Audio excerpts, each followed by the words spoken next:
Yeah, good afternoon, everyone. So let's start this class.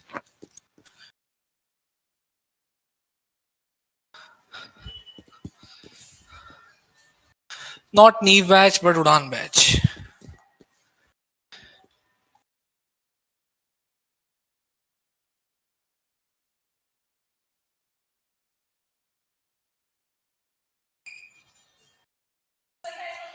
Arey, please come. Good afternoon. Yeah. So this is the chapter. Have you read the chapter? Which one? क्या नाम है chapter का? झूठ पकड़ा गया. बताओ. बस समझ गए. तुम बताओ. ऑनलाइन स्टूडेंट बताइए. नहीं सही है. बताइए. What have you learned from this chapter? Nation building. Okay. आज बड़ी कॉन्फिडेंट लग रहे हो हैं.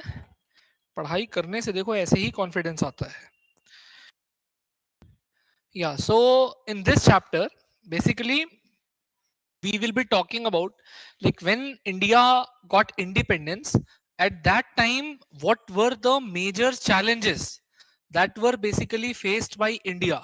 So we will be talking about those challenges. Okay, so let us first get a context of the time of independence of India. So at that time India became independent at the midnight of 14th to 15th.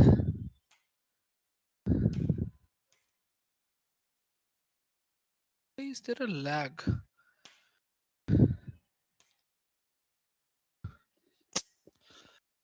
Let me ask them.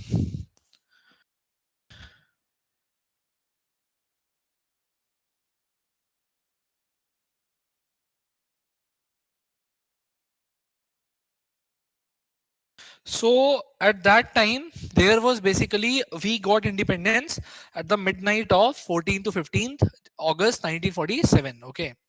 So Jawaharlal Nehru was then the Prime Minister of India. Okay. So उस समय Prime Minister थे. So first Prime Minister of independent India and also basically the leader of the interim government. तो उसमें भी जो है at that time also in 1946 he was the Prime Minister of India. So the day we got independence he delivered a speech. Okay. So हाँ यार ये देखना ये कैसे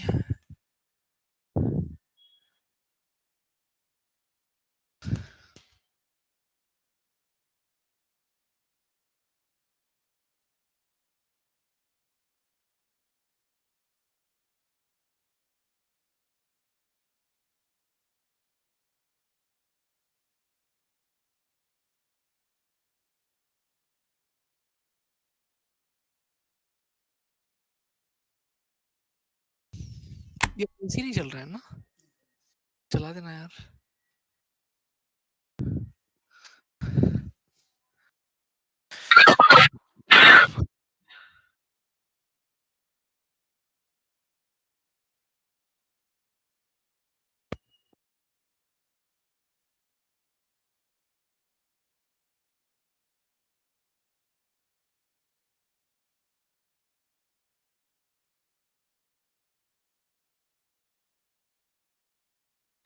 hello yeah. So he delivered a speech. The name of the speech is Tryst with Destiny. So by this speech, he wanted to refer that a long back ago in 1929, on 31st of December 1929, we basically made a pledge with the destiny that, yeah, good afternoon, Ashutosh. So we made a tryst with the destiny. हमने कसम खाई थी with the kismet, with the destiny, with the niyati that we will make this country independent. And years after that day, we really, in reality, made this country independent. So that speech of tryst with destiny that he gave from the Constituent Assembly was basically, so it emerged to be a very famous speech. Okay. And independence was the fulfillment of this speech, only highlighted this thing, that the independence that we got is basically the fulfillment of a long freedom struggle in which there were many voices, there were many movements that went on simultaneously. Each and every Indian took participation in that movement, and by that movement we became independent. So moving ahead, basically the common goals of national movement. I told you earlier also that in India there were certain set of common goals. Okay, there were certain set of goals that everyone who participated in the freedom struggle and who were mainly the leaders of the movement that was going on in India since last 200 years, so they agreed on certain basic principles that after making India a independent country, India will run according to these set of standard set principles. Okay, those principles were, the first principle was basically that the independent India will have a government that will be having a democratic structure. So the independent government of India will be democratic government. And what was the second set of principle that was agreed by all?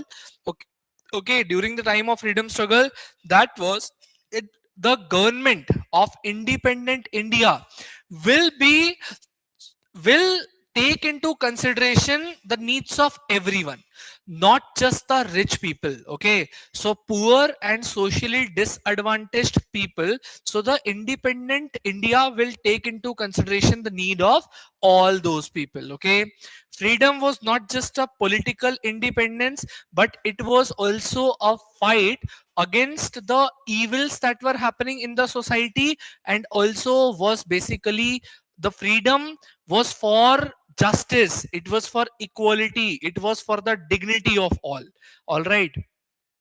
Difficult birth of India. So I told you in the last class that India was born in a very extremely difficult circumstances.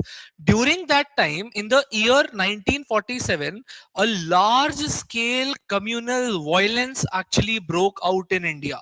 See, India was basically partitioned on the ground of religion. Okay, it was partitioned on the basis of the principle of religious minority, religious majoritarianism. Okay, so जहां पर majority Muslims रहते हैं, that area was basically created as Pakistan. Now what happened, why this large scale communal violence broke out in India during that time?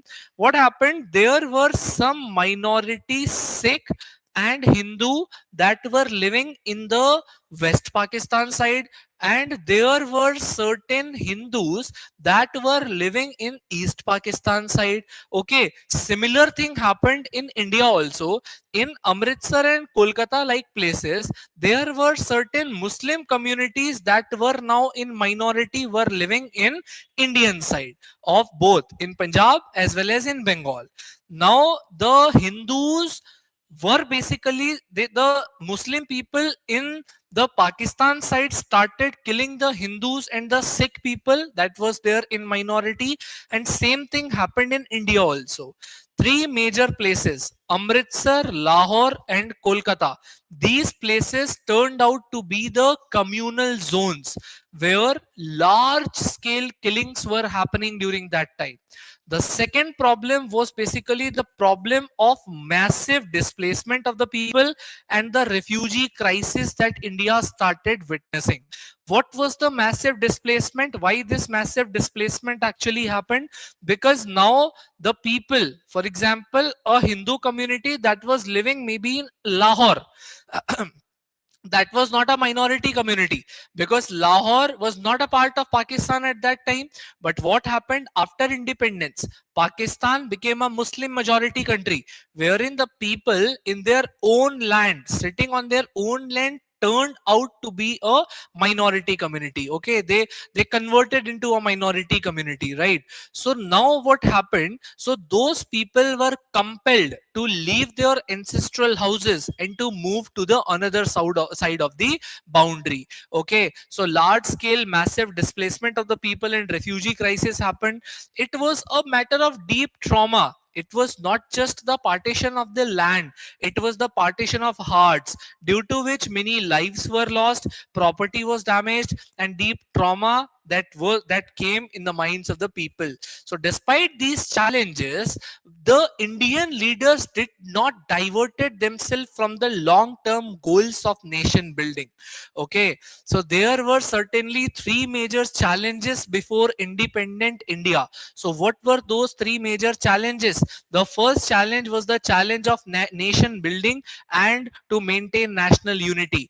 Another challenge was the challenge to establish democracy, and third challenge was the challenge of displacement and social justice. Okay, let us one by one understand these challenges.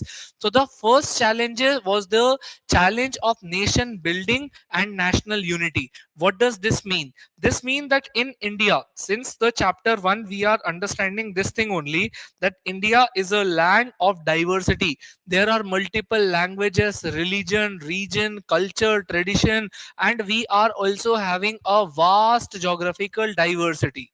And at this point, we can understand that yes, diversity causes differences, and differences in a democracy must be accepted.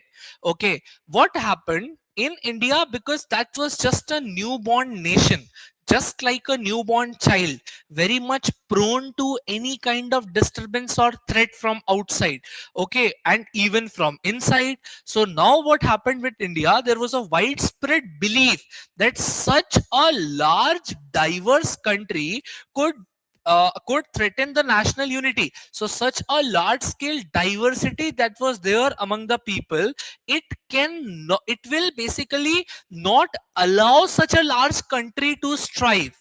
It will basically break the country. So there were multiple apprehensions with regards to this.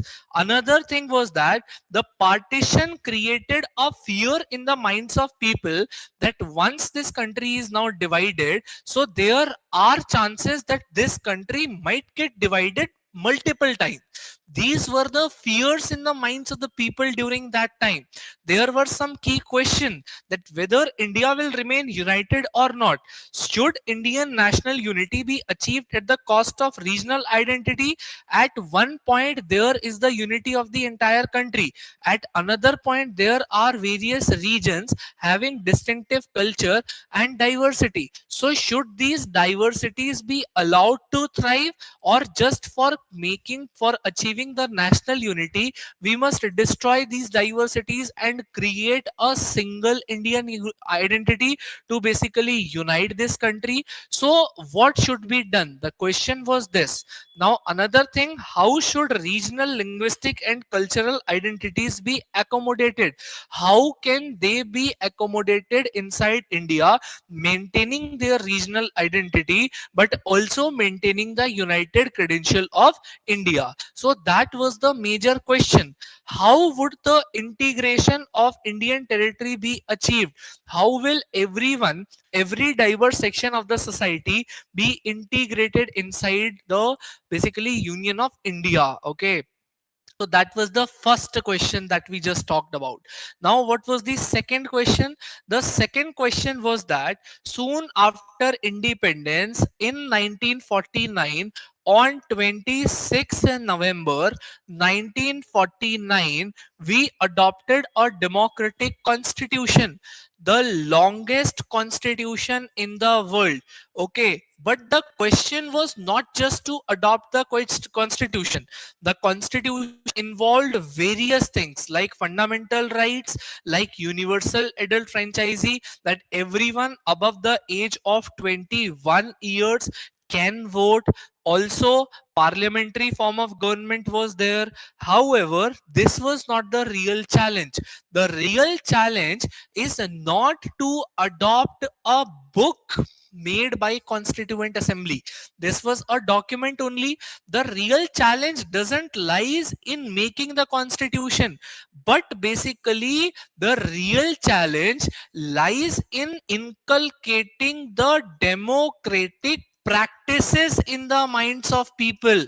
The problem is not to adopt a constitution. A constituent assembly can very well write a constitution, but the real challenge lies in how the democratic habit will be inculcated in the minds of people, how the people will be how the people will learn on how to go give vote, cast vote, contest election, participate in the democratic decision making processes. So the real challenge is to establish the democratic practices.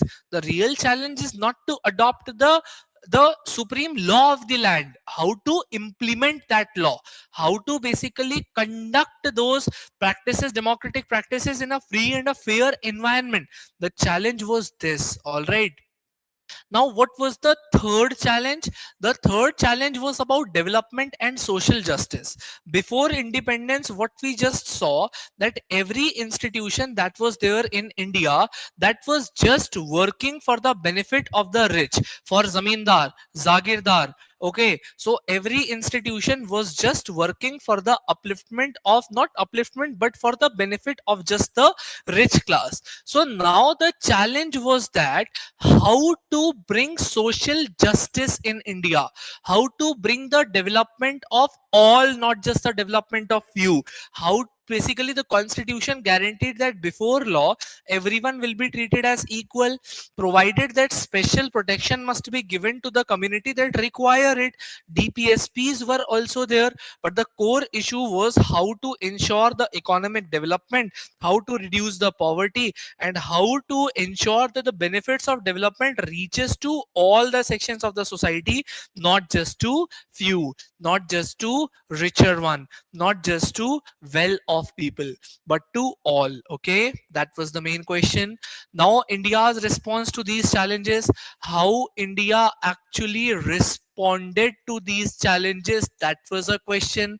What India did was, so leaders, they basically, they had this practice, they knew how to balance the things, they knew how to balance the unity of the country while maintaining the diversity of the country, how to inculcate democratic practices in the people with also maintaining the stability in the governance.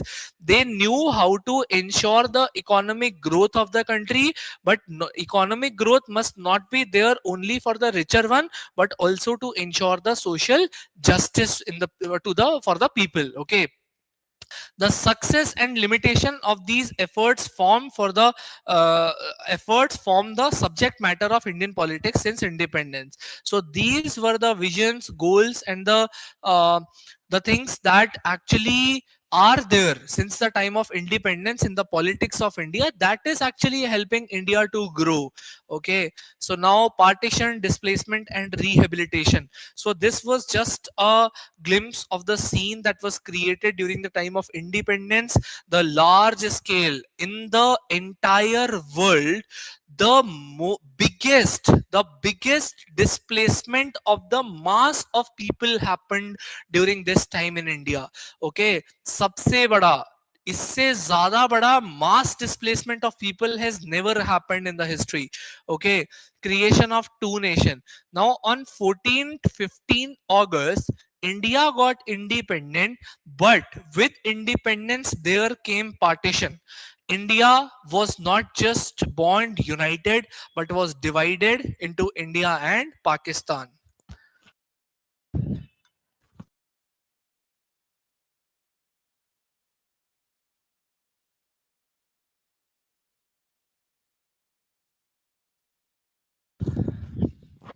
So India was divided into India and Pakistan. Okay, so this happened due to the partition of the country into India and Pakistan, and the partition actually happened on the basis of two nation theory. What was two nation theory? So two nations theory said that, it was basically propounded by Muslim League. It stated that Hindus and Muslims are two separate nations. They are never a united nation. Muslim required a separate country called as Pakistan. Okay. The Congress opposed this theory. Okay. The Congress never basically wanted this theory to get accepted on ground, but the political developments after 1940, due to a rivalry between Congress and Muslim League and various other political parties, and the role majorly played by Britisher, this resulted in the division of our country, that is India, into India and Pakistan. Okay, what was the process of partition? How India got partitioned? It was very painful, it was very complex, and also very difficult. What was it? It was the first principle of religious majority. What is the principle of religious majority? Religious majority principle states that those areas where the Muslims lives in majority will be converted into a separate country called as Pakistan. Remaining areas where Muslims are not in majority will stay with India. Though simple in theory, but it created many problems. The division of India and Pakistan was not scientific. It was not based on proper stipulation of the on ground realities. The on ground physical barriers were never taken into consideration. It was just that a person from London arrived in India, just like this. It basically put a line over the map and just said that this will be India and Pakistan. It was highly unscientific, it was highly unregulated, and the process of partition all like happened in haste. Okay, so this was the most pathetic thing that Britisher could have ever done to any country in the world. In India, they did this thing. Even in Africa, you will see on the map that the lines there are very straight in nature. The lines in Africa are very much like it is drawn using scale. Okay, by seeing that, you will notice one thing, that geography is never symmetrical. How can a mountain be in a fixed single line? That is basically the result of what? That is the result of colonization that also happened in India. All right. So, problems of geographical division. Now, what are the problems of geographical division? Muslim majority areas were, it was not located in a single belt.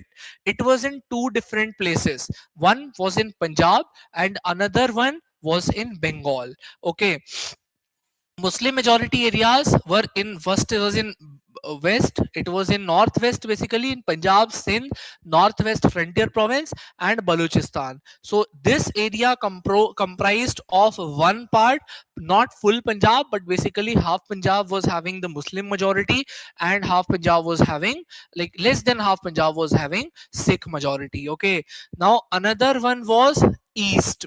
Okay, so now east, in east it was Bengal. All right, so these two parts were separated by a large stretch of Indian territory. In between there was a large stretch of Indian territory. Okay, so Pakistan was thus created into two wings, which was in West Pakistan, East Pakistan. In 1971, after India's war with Pakistan, we helped in the creation of Bangladesh after separating it from West Pakistan. All right. Now, another thing was the opposition from the Muslim leaders. Even not all the Muslims were in favor of creating Pakistan. There was a very popular leader, Khan Abdul Ghaffar Khan. Okay, he started a movement in NWFP, Northwest Frontier Province, that is often termed as Red Kurti Movement. ठीक है, Lal Kurti movement. Okay, in NWFP, they also opposed, being Muslims living in NWFP opposed the two nation theory. His view were ignored and NWFP was later merged with West Pakistan. Okay, now another thing was the division of Punjab and Bengal. Punjab and Bengal were having the Muslim majority provinces, but they were also having large number of non-Muslim population in several districts in those places. Okay, so these provinces were then bifurcated at district and sub-district level. Borders still, even till the present time, after 2015, the basically demarcation of the border between India and Bangladesh happened, but still there is a certain stretch of land between India and Bangladesh which is not clearly demarcated.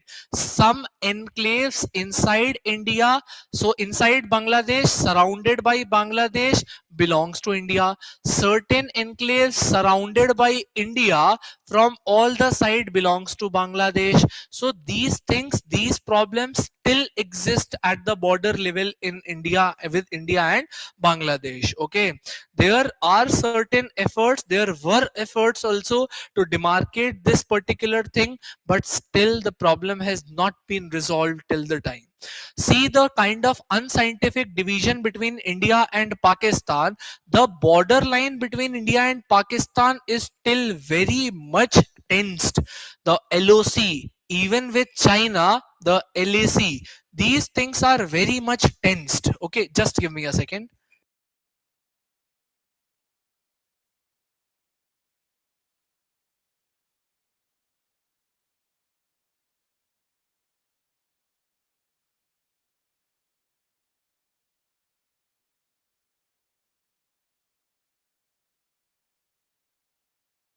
Ha. So this thing is there. Now moving ahead. So these provinces were bifurcated at district and sub-district level.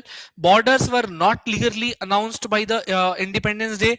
Many people did not. Even when the partition was announced, independence happened. Still, there were so like till many months people were unaware of whether they belong to India or Pakistan.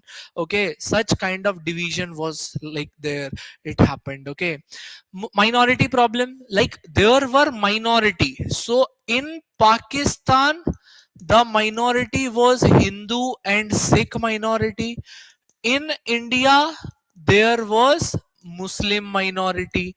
Okay, in India, Muslim minority was basically tortured and killed, and in Pakistan, Hindu and Sikh minority was tortured and killed. Okay, this was a very big problem. Now the people to both the sides of the borders were just given a very short notice to either migrate to the another side of the country or basically leave their home. So घर छोड़ दो और चले जाओ, ठीक है, और otherwise what, see, just for example, a person is living in their own home, ठीक है, they are living, a family is residing at their own residence. Now just a news came, and by that news they just got to know that sitting inside our own country, now we do not belong to this country because we are not from a religion that is majority in this country. So such a wrong thing actually happened with the people. What were the consequences of partition? So the consequences were at a very massive level, at a very big level. The violence happened, and it was termed as a very big human tragedy that happened in India. Okay, partition led to a largest and the most tragic migration in the history of India and even in history of the world. Okay, communal violences emerged. Lahore, Amritsar, and Kolkata, these places converted into communal zones. These places started being termed as communal zones. People even avoided areas that were dominated by the other religious communities in fear of getting killed after entering those areas. Okay, second was forced migration happened and refugee crisis also happened. Almost 80 lakh people in the country were forced to migrate. Refugees traveled on foot, by train, by bullock cart, or any other source that was available. They were in the meanwhile attacked, killed, or even looted during their journey. They were forced to live in the refugee camps. Okay, this place, Karol Bagh, Old Rajinder Nagar, even several places in Delhi were at that time only created it so that the people coming from Pakistan could be rehabilitated in these areas. Okay, so sufferings of women and children, thousands of women of the minority community living across the border, living on both the sides of the border, they were abducted, they were raped, they were even forced to convert to their religion and to marry the people belonging to another religion. Okay, even honor killings also happened. Honor killings, what were honor killings? The families, they used to kill their own sisters or mothers. Why did they kill them? In the fear that they knew that the people from another religion, the mob will come, they will rape them and they will kill them. Instead of basically doing that, they themselves used to kill them in the name of honor killing. Okay, the most pathetic thing that ever history can ever witness. Okay, so many children were separated from their parents or orphaned. Okay, it was administrative and economic division. What does this means? That this means that partition was not just the division of territory. Okay, it was even the division of all the government's assets. Entire asset of the government got divided. The money, offices, furniture, typewriter, even paperclip, and everything that belonged to the government were divided. Okay, the government employees and the railway staff was also divided, and this created a severe administrative and financial strain on both the sides of the borders. Okay, now there was a very big psychological and emotional impact on the people due to being like suffering from the burnt of this division. There were many writers and artists who have described this division as division of hearts. Okay, they stated that this is not just the division of people or the division of territories, it is division of the heart, because we were united, part of a same country, but at the just stroke of a time, this the people got divided. Okay, see, in the world we can see that India and Pakistan still are the only countries that shares most of the things. We share language, we share food, we share culture, we share clothes, we share dialects, we share eating habits, we share festivals, we share even religious places. Jama Masjid in India is worshipped there in Pakistan, and the religious pilgrimage the sites of Sikhism at that side of the border is worshipped here in India. Okay, we share the religious sites, we share gods, we share everything literally, but still we stands to be divided.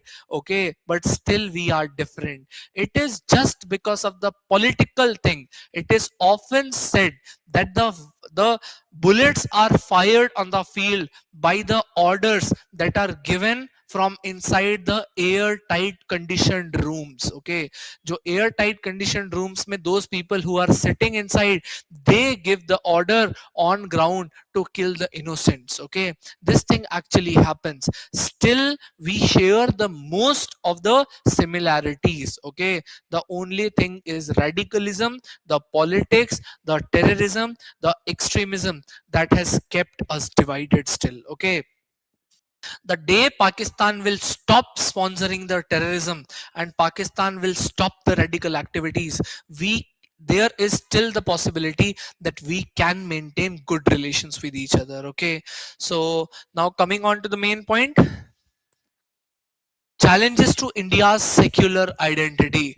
What does secular identity means? We always maintain the credential that India will be the Republic of India. But what Pakistan adopted? The Islamic Republic of Pakistan. Okay. The Islamic Republic of Pakistan. What was the difference? The difference was that they officially accepted Islam to be the religion of their state, but what India stated, we will be republic having no connection to any religion. The state will not be having any religion. Okay, so partition, beshak, the partition occurred on religious lines, but India as a nation never became a Hindu nation. India always treated all the minority community with utmost respect. So in India, the state is very much distant. State has maintained distance from religion. Okay. So key fact is that even after migration, India stands to be sponsoring the world's largest Muslim population. In India, world's largest Muslim population live with peace, with prosperity, and not just Muslim, but India is a land to all the minority group that can ever exist at any part of the world. We have people professing all the religion. So India is truly a very secular country. Okay, so commitment to secularism, some organizations wanted India to be a Hindu nation. Okay, so I believe that many people think that India can be or should be a Hindu nation. I say that it shall never happen, because it is all all antithetical to the idea of India.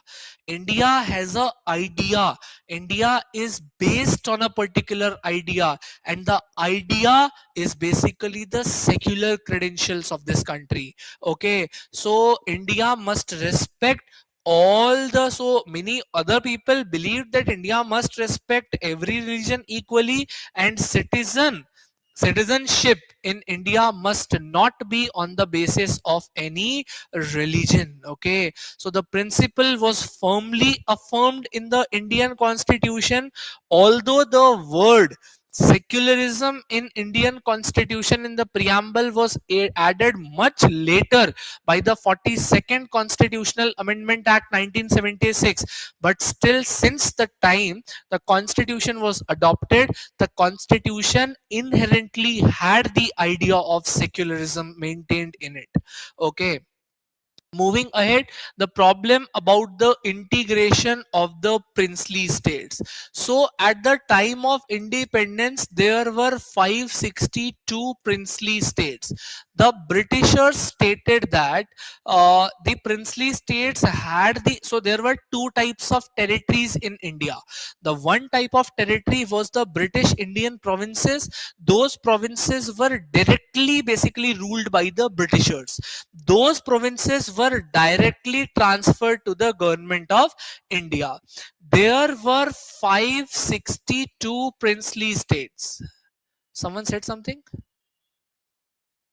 कान बज रहे हैं मेरे पता नहीं तो yes, so there were 562 princely states. Okay, now the problem was that those princely states were ruled by several kings, nawabs, nizams.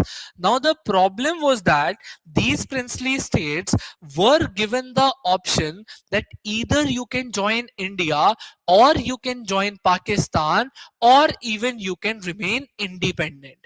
Total area of all these princely states was almost 1/3 of the total area of India's land. Okay, and about 1/4 of total Indians used to live in those areas.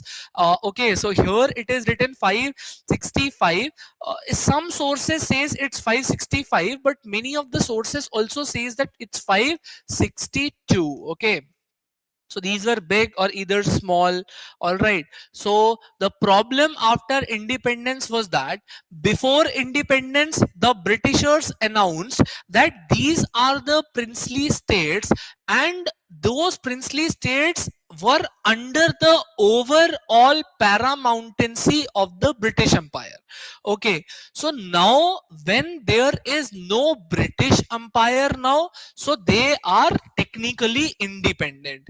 This option that was given to the princely state created lot of problems. Okay, so this was also dangerous for the unity and integrity of the country, because if these princely states do not join the Union of India, then it, so in that case there was a apprehension that India could have divided into hundreds of countries. Okay, so this was a very big problem. It was the most biggest problem to the unity and the democracy of India. Okay, so most princely states were non-democratic. They didn't knew the principles of democracy. So here the major role was about how India approached this. Okay, under the Mountbatten plan, princely states were allowed to either join India or Pakistan, but here played the role by Iron Man of India, who was Sardar Vallabhbhai Patel. He was the person who was responsible for maintaining the unity, the unified nature of India. He was then the deputy prime minister and home minister of India, played decisive role and a historical role in he used firmness also. Where firmness didn't work, he used diplomacy, and even when diplomacy didn't work, he used even persuasions also. So by doing these three things, by using these three tools, he successfully integrated almost all the princely states in the Union of India through an instrument called as instrument of accession. Using the instrument of accession, right? But there was complexity in doing this.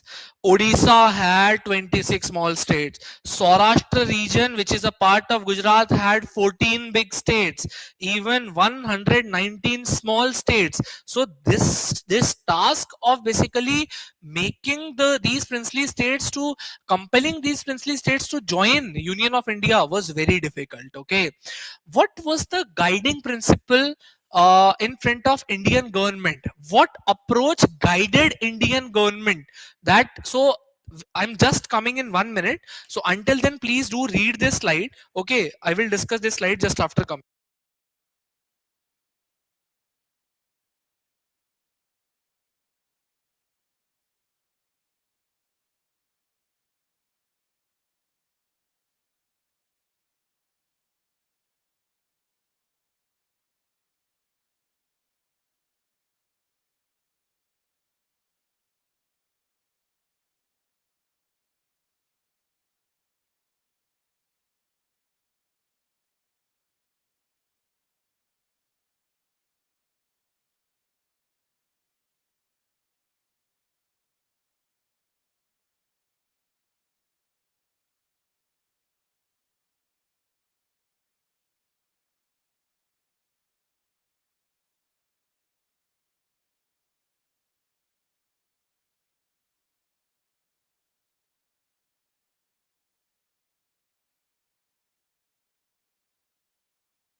Yeah.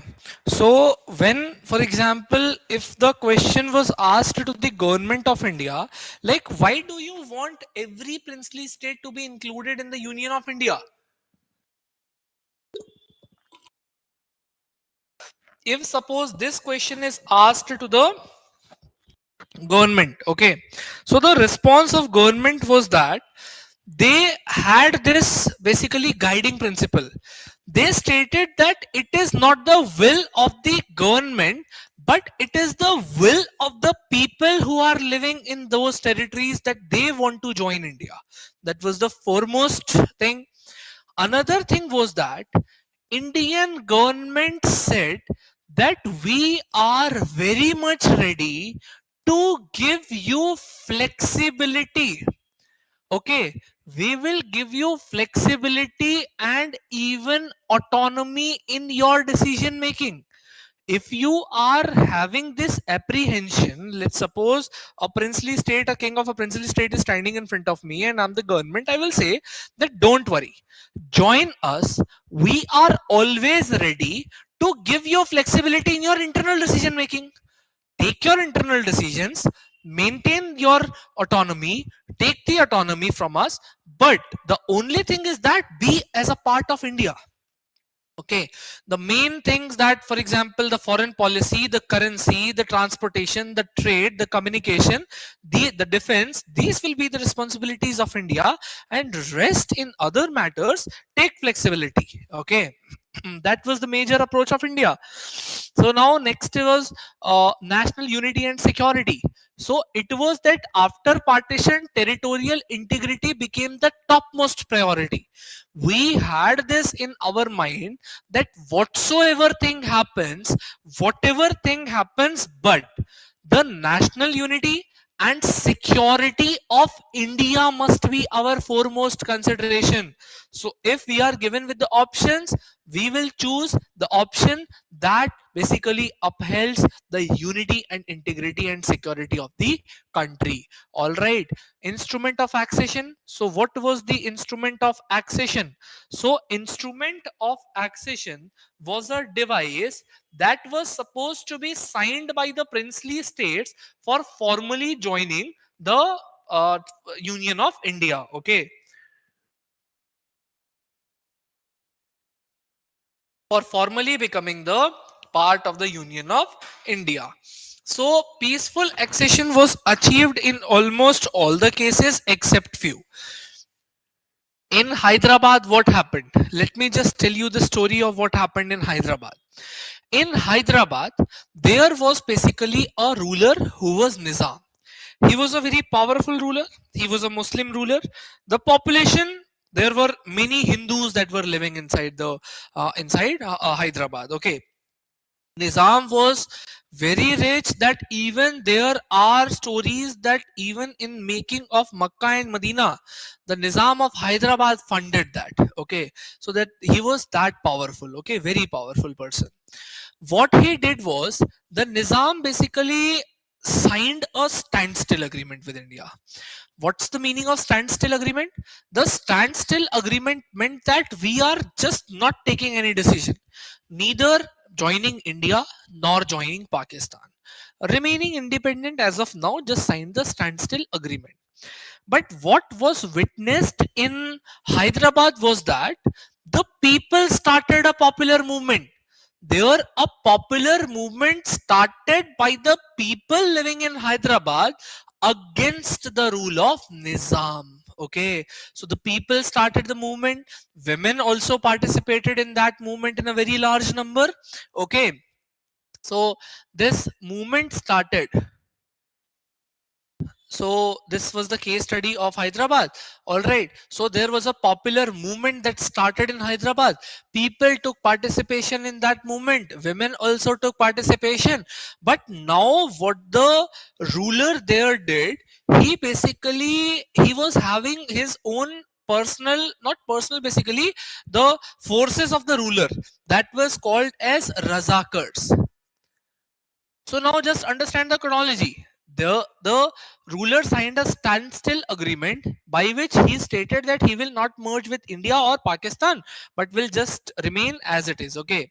Now against this there was a popular movement. Okay, popular movement by the people against the rule of Nizam.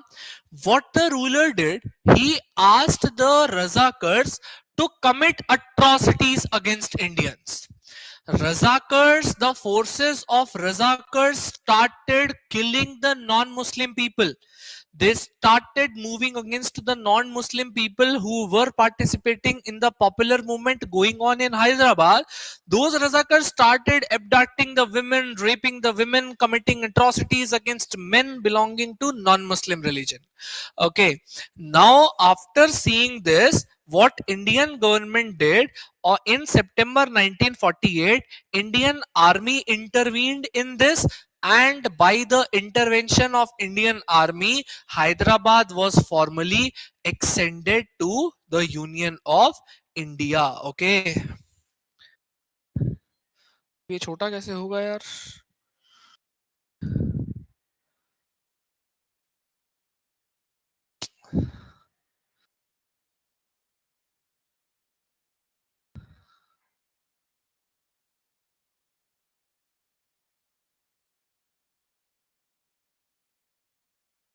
सीधा है?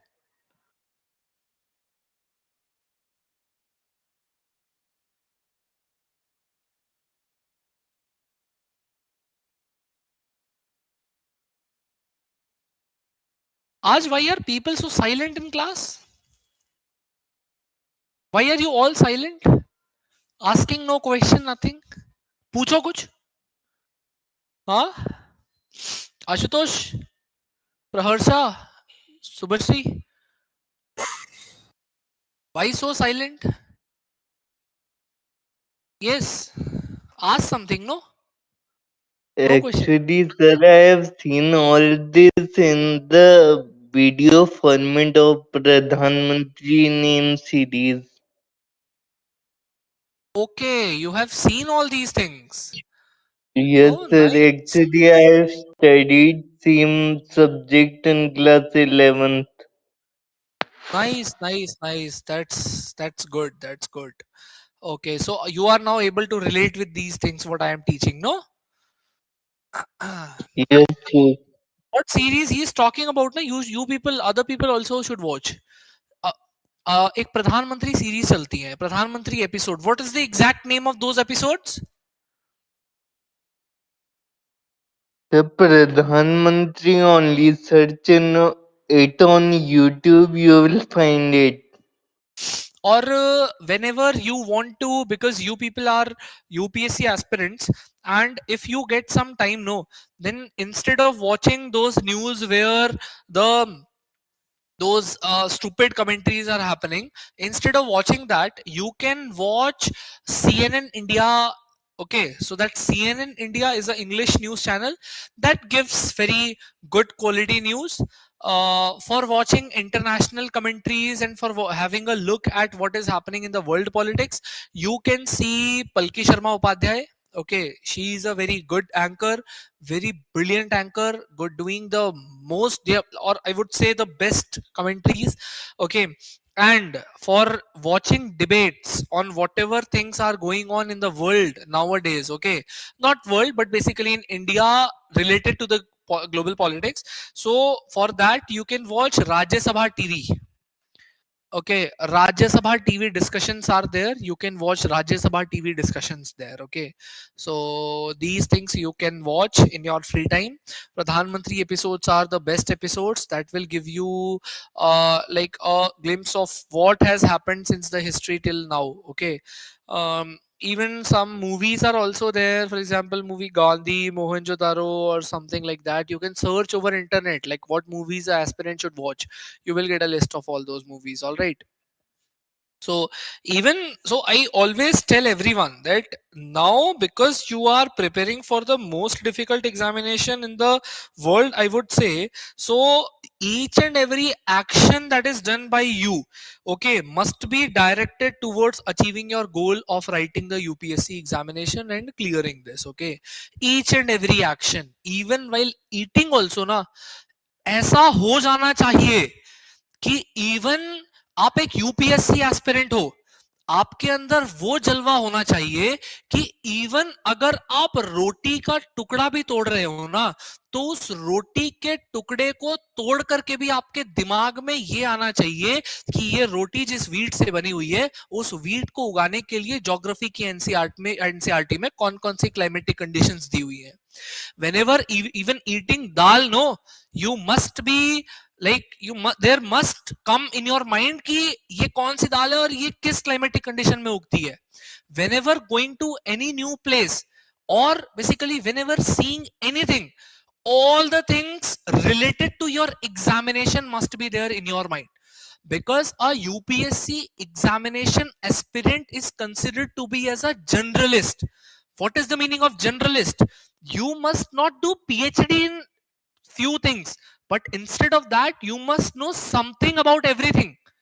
Okay, by just knowing everything about something, you will not be able to clear this examination, because then you must enter in the academic field, you must do PhD. So in UPSC, under the sun, everything must be known to you, but something, not everything. For everything something must be there. Okay, और हर चीजें ऐसे ही करनी है. Rajya Sabha TV के discussions देखो, ठीक है, अब जो है CNN इंडिया लाइव देखो उसको, है ना, पलकी शर्मा उपाध्याय के जो है वो चैनल्स को देख करके उनमें से न्यूज सुनो, है ना. So these things should be done by you. Okay, और UPSC is never about going up. No, it's never about that. It's about going up, then some phases will come, at that time you will be going down, but it is about maintaining that consistency. If there is a loss of 1 hour from your routine today, then you must cope it up tomorrow. It's not about studying 12 hours a day, but studying 5 hours a day for a regular period of time. Okay, तो ये है तैयारी. Now coming on to the case of Manipur. Okay, तो मणिपुर का case जब हम देखेंगे, so इसमें what happened, Manipur was ruled by a ruler named Bodh Chandra Singh. Okay, now Bodh Chandra Singh signed an instrument of accession before independence. Okay, now even before independence he signed the instrument of accession, but on the assurance, Indian government assured them that they will be allowed to maintain internal autonomy. उनको internal autonomy maintain करने दी जाएगी. Okay, in their internal decision making. Okay, now democratic development happened. Elections in Manipur happened in 1948. This was the first state in India that for the very first time conducted elections on the basis of universal adult franchise. Okay, and the head it was a special case of Manipur, that head there was the ruler only, but Manipur was being run under the constitutional framework. So technically it was a constitutional monarchy. Okay, now what happened? There came political differences, because the head was the ruler, but there was legislative assemblies in Manipur. In legislative assembly, there were several parties. One wing was led by the Congress party in Manipur, and other were the regional parties in Manipur. Now what happened? In September 1949, Maharaja signed an instrument of merger. Instrument of accession meant that we will be part of Union of India, but now it signed the instrument of merger, that we will be the complete part of Union of India. Okay, we now officially merges with Union of India. So due to this instrument of merger, Manipur formally became the part of India. But what happened? Now that's not written here, but what happened, the regional parties which were there in the legislative assemblies of Manipur, they put the allegation that the ruler Bodh Chandra Singh, signed the instrument of merger without consulting those regional parties, due to which they started protest. And but due to those protests, there happened so many disturbances in Manipur. Okay, and basically those disturbances are still felt by us. Okay, so those disturbances we are still feeling inside Manipur. All right, coming on to next, that is reorganization of states. Let me explain you this reorganization of states. So what happened during the time of independence? The core objective of the nationalist leaders was that they basically wanted to bring every section of Indian up for fighting against the Britishers. They wanted that every section of India must take participation in the freedom struggle.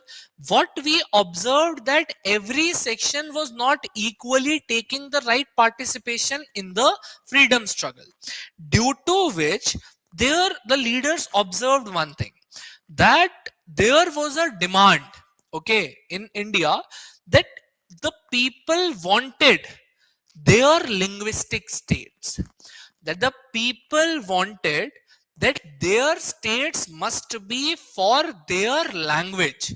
People wanted that they must be living with the people in their state that speaks their language. Okay, so what happened? Indian National Congress basically promised the people that after independence we will organize the states on the basis of language. What we saw that during the time of Britishers, the boundaries of the states were very artificial in nature. Those boundaries were drawn for administrative convenience. Those were basically drawn according to, for example, this is a territory that was annexed by Britisher. Now this was technically made a state by Britisher. For example, UP, United Province, which is now Uttar Pradesh, was drawn like this only. It was also on the basis of princely states. All right. So what happened? Congress had long supported the language as the basis of states. In 1920, in Nagpur session of Indian National Congress, Congress reorganized its own structure on linguistic lines. Congress, so it also had so many subdivisions. Congress had it, so Congress basically did those subdivisions on linguistic ground also. Okay. And basically formed the provincial Congress committees on the basis of languages, and formally accepted that states must be created also on the linguistic ground. But what happened after independence? What we saw? We saw partition of India. See, now just understand this thing, that religion, so because India was partitioned on the basis of religion, okay, now religion and religion and language has so many similarities. All right, what is religion or what is language? Both are basically a way of expression, or I would say a way of living, how the people live. Language is even more than something what we speak. Language contains our feelings. ठीक है, language has a basically a, I would say, emotional angle. Okay, language is not just a language. Language has sentimental values. Okay, what we saw during the time of independence, that or even after 1906 politics, if we see, we will be able to understand one thing, that people belonging to one religion, they started living in particular areas. One time came when they started demanding separate country. This only happened. Now there was a fear in the minds of leaders like Sardar Patel, They feared that if we will create one language, one state, or the states will be organized on the basis of language, then what will happen? A time will come that the people belonging to one linguistic community will get concentrated in a particular state, and a time will come when they might demand separate country.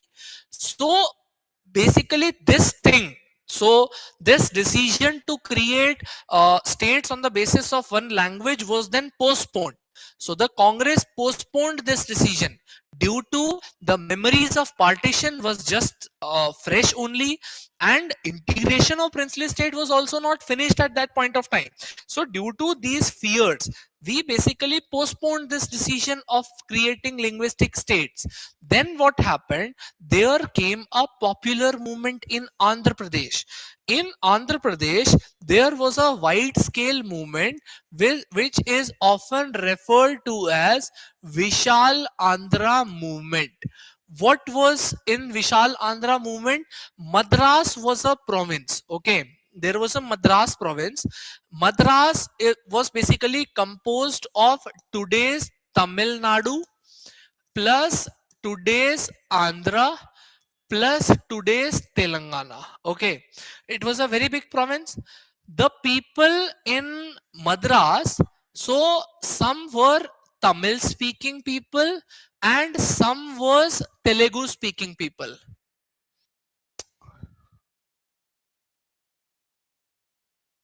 Some were Tamil speaking people and some were Telugu speaking people. Okay, so the Telugu speaking people wanted to create their separate state out of the old Madras province. So they demanded a separate state called as Andhra Pradesh only for Telugu speaking people. This movement got heightened when the Congress denied the creation of linguistic states. There was a role played by Poti Sri Ramulu. He was a veteran Gandhian. He was ardent supporter of the policies of Gandhi, and adopting his formula only, he started a fast, indefinite fast. After 56 days of fasting, during those 56 days, he got a huge support. After 56 days of fasting, in December 1952, he died. And after his death, massive protests started in Andhra Pradesh. Violence and police firings also happened. Even many legislators in the Assembly of Madras, they resigned. The result was the creation of the separate state of Andhra Pradesh in December 1952. What happened during that time was basically the government, due to the rising protest, was compelled to create Andhra Pradesh out of Madras. Okay, remaining part became Tamil Nadu. Which was, MCQ can be asked, that which was the first linguistically created state in the politics of India? It was basically in the history of modern history of, or I would say post independence history of India, it was basically Andhra Pradesh in December 1952. After that, there was a state reorganization commission that got instituted. Okay, Sardar Patel. Okay, so he was leading this commission. तो उसमें सरदार पटेल भी थे. ठीक है, तो अब इसमें देखो क्या था, इस कमीशन ने क्या किया. So this commission was appointed by central government in 1953. What happened? It basically submitted its report, and in the report it stated that the state boundaries should be broadly on the basis of language, but yes, other things must also be taken into consideration. So after that, on the recommendation of the State Reorganization Commission, so State Reorganization Act was passed in 1956, which basically created 14 states and 6 union territories. Okay, this happened. Now the fear versus reality is that there was a fear that the linguistic states might break the unity of India, but the resultant that we can see after more than 7 decades of the independence of India is that even 7 decades has already happened after the passing of the State Reorganization Act, and we have seen that this has actually strengthened the unity of India. This has not at all weakened. Leadership accepted the linguistic state under the popular pressure, okay, because there was a highly growing pressure in India that the states must be basically organized on the basis of on the principle of language, but accepting regional identities basically reduces separatism. See, what happens is when people belonging to two very different languages are like with force made as a part of only one state, what happens, the people belonging to both the language will feel that they are not a part of this country. Why? Because the government of this country is not listening to their needs. Okay, this will inculcate a feeling of separatism in the minds of people. The people will then start demanding secession from India. Okay, so by accepting those demands, we have actually reduced the possibilities of the demand of separatism from the Union of India. Okay, and in reality, what is the impact even here? Because in NCERT it's written 50, but even more than 70, after more than 70 years, और अभी 70 पूरे नहीं हुए, 69 years हुए हैं, 70 होने में अभी कुछ महीने हैं, but even I would say nearly about 7 decades, we can say that India, so this Linguistic Reorganization Act passed in 1956 has not divided India but actually strengthened the unity of India. Okay, it has changed the democratic politics, so power shifted beyond a small elites, English speaking elite. Okay, earlier what was happening, the power was just in the hands of those who are good in speaking English, but now many regional languages have emerged and the power has become like now in the hands of those who speak even non-English language. Okay, regional language and regional politics based on several regional issues has received importance now after the creation of linguistic states. So it was a very important thing that happened. It reinforced the idea that democracy means acceptance. It basically gave the idea to the people of this country that democracy helps in acceptance of various diverse demands. By the diverse demands, people so that the when people demands diverse, or I would say when people has several concerns related to diversity, those concerns are addressed in democracy, right? So differences can exist even without threatening the unity of the country. Later reorganizations also happened. Even in 1960 we saw one another creation of state. Earlier what was there, there was a very large state of Bombay. Okay, so Bombay was basically divided into two. One, Marathi speaking people, they got Maharashtra. Gujarati speaking people, they got Gujarat. Okay, so Maharashtra and Gujarat were formed in 1960. All right.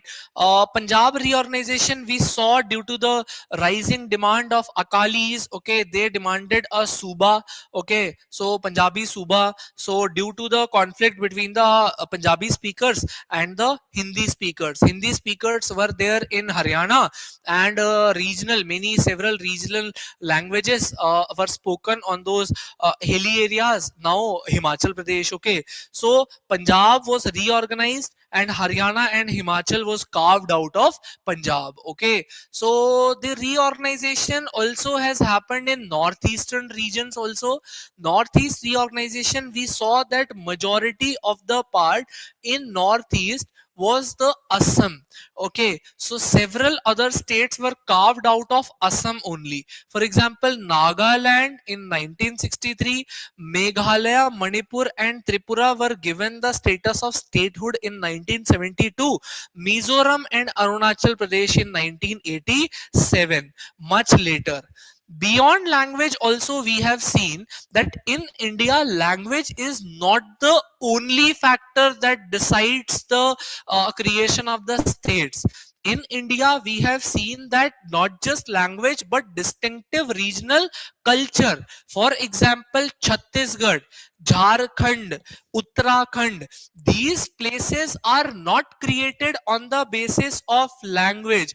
Language has never been a deciding factor in these places. Here, either regional imbalance that is there in case of UP and Uttarakhand. Uttarakhand was carved out of Uttar Pradesh. Jharkhand was carved out of Bihar. Okay, so these Chhattisgarh also was carved out of Bihar.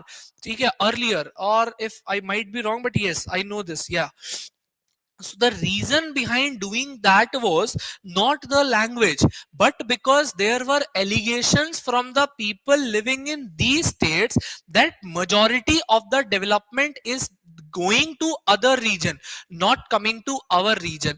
Jharkhand, Chhattisgarh, despite of having so much mineral resources, those areas remained underdeveloped.